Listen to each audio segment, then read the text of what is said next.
ऐतिहासिकदृष्ट्या हलाल ही संकल्पना मुस्लिमांच्या वैयक्तिक धार्मिक आचरणाचा भाग होती। सुरुवातीला हे केवळ कत्तल केलेल्या प्राण्यांच्या मांसापुरतं मर्यादित होतं। जबिहा पद्धतीने कत्तल केलेसच ते मांस हलाल मानलं जात असे।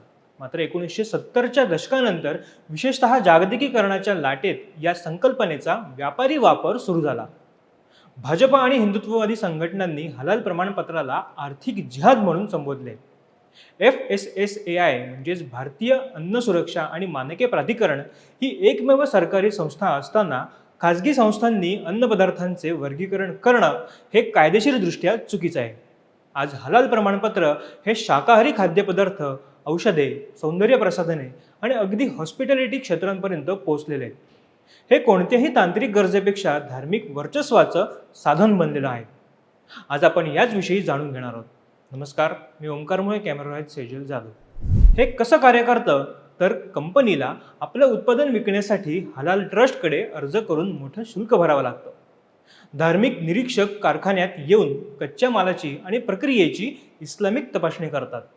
हे प्रमाणपत्र दरवर्षी नूतनीकरण करावं लागतं, ज्यामुळे हा एक कायमस्वरूपी महसूल स्रोत बनतो।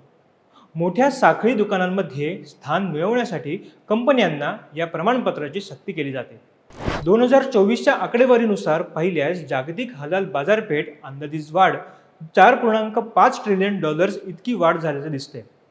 हलाल प्रमाणपत्र देणाऱ्या संस्था या प्रामुख्याने खाजगी धार्मिक ट्रस्ट म्हणून नोंदणीकृत आहेत। या संस्थांना कॉर्पोरेट कंपन्यांकडून कोट्यवधी रुपये प्रमाणन शुल्क म्हणून मिळवतात। या निधीचे ऑडिटिंग सरकारी यंत्रणांद्वारे सखोलपणे केले जात नाही।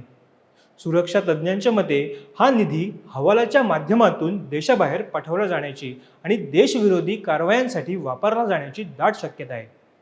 जेव्हा एखादी कंपनी हलाल प्रमाणपत्र घेते तेव्हा त्याचा खर्च उत्पादनाच्या किमतीत समाविष्ट केला जातो।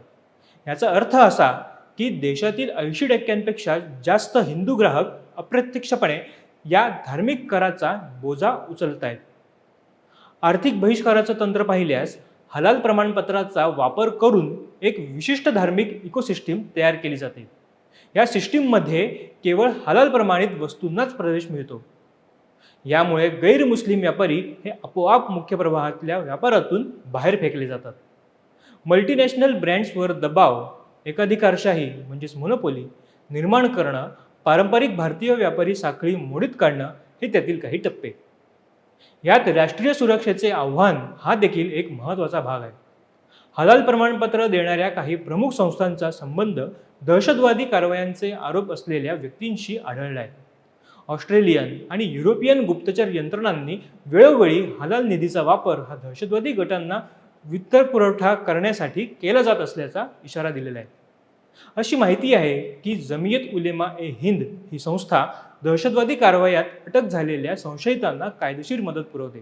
मुंबई बॉम्बलास्ट आणि इसिस संबंधित आरोपींची वकिली करण्यासाठी या निधीचा वापर केला जात असल्याचंही काही अहवालांतून निदर्शनास येते। हलाल प्रमाणपत्र हे शरिया कायद्याला व्यवसायात स्थान देण्याचं एक साधन आहे।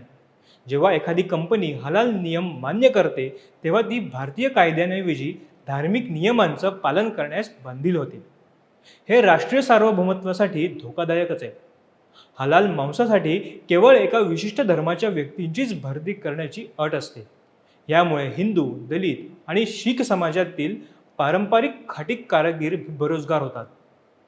हे अनुच्छेद 15चे उघडपणे उल्लंघन आहे। हिंदू आणि शीख धर्मात झटका पद्धतीला प्राधान्य दिले जातं। मात्र हलालच्या सक्तीमुळे झटका व्यवसाय करणाऱ्यांना हॉटेल उद्योगातून बाहेर काढलं जात असल्याचंही देखील सांगण्यात येते। हलाल प्रमाणपत्र ही केवळ मुस्लिमांची धार्मिक गरज राहिलेली नसून ती एक अत्यंत धोकादायक समांतर अर्थव्यवस्था म्हणून उदयास आली आहे। या अहवालातील विश्लेषणावरून हे स्पष्ट होतं की या व्यवस्थेमुळे भारताच्या आर्थिक सार्वभौमत्वाला आणि राष्ट्रीय सुरक्षेला गंभीर धोका निर्माण झाला आहे। हलाल प्रमाणपत्रातून जमा होणारा अफाट निधी, त्यांची मनी लॉन्ड्रिंगची शक्यता आणि दहशतवादी आरोपींना मिळणारी कायदेशीर मदत या बाबी सरकारने गांभीर्याने तपासणं आवश्यक आहे। उत्तर प्रदेश सरकारने घेतलेला बंदीचा निर्णय हा या संदर्भात एक महत्त्वपूर्ण पाऊल ठरतोय। हिंदू समाजाने आपल्या धार्मिक अधिकारांप्रती जागरूक राहायला हवं। हलाल लेबल नसलेल्या उत्पादनांना प्राधान्य देणं आणि पारंपरिक हिंदू व्यापाऱ्यांना पाठबळ देणं हीच या आर्थिक युद्धातील पहिली पायरी असेल. धर्माच्या नावाखाली सुरू असलेल्या या व्यापारवादाला संविधानिक चौकटीत राखणं हे राष्ट्राच्या हितासाठी अपरिहार्य आहे. यावर तुमचं मत काय हे आम्हाला कमेंट करून नक्की कळवा. व्हिडिओ आवडल्यास आमच्या फेसबुक पेजला लाईक आणि यूट्यूब चॅनलला सबस्क्राईब करायला विसरू नका. तुर्तास धन्यवाद.